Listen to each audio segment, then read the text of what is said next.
రీసెంట్గా నవార్క్ ఇంటర్నేషనల్ ఎయిర్పోర్ట్లో ఒక 2-3 H1B డిపోర్టేషన్స్ జరిగినాయి.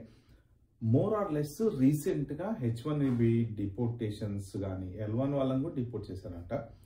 సో ఈ డిపోర్టేషన్స్ బాగా వింటున్నాం అనమాట. అంటే యాక్చువల్గా పోవా మాకు తెలుసులే నువ్వు చెప్పేది ఏంది అన్నట్టు అంటారు, కానీ చాలామంది ఎవరైనా చెప్పుకుంటే తెలుస్తుంది కదా. ఇన్ హౌస్ క్లయింట్ డ్రామా ముగిసిపోయింది.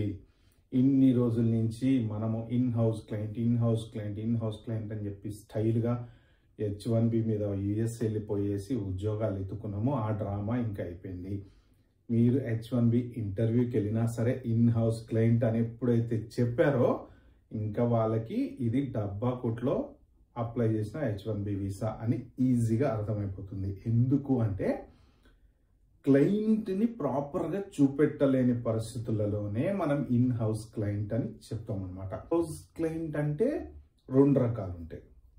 ఒకటి మనం ఆ కంపెనీలో పనిచేస్తూ వేరే కంపెనీకి సపోర్ట్ చేస్తాం. ఎగ్జాంపుల్ ఒక వాల్మార్ట్ ఉందండి. ఫర్ ఎగ్జాంపుల్ మన పర్టికులర్ కన్సల్టెన్సీ నుంచి మనం వాల్మార్ట్లో ఏదైనా ఒక ప్రాజెక్ట్కి పనిచేస్తున్నాం అనుకోండి, మనం వాల్మార్ట్కి వెళ్ళి అక్కడ కూర్చొని పనిచేయాల్సిన అవసరం లేదు కదా.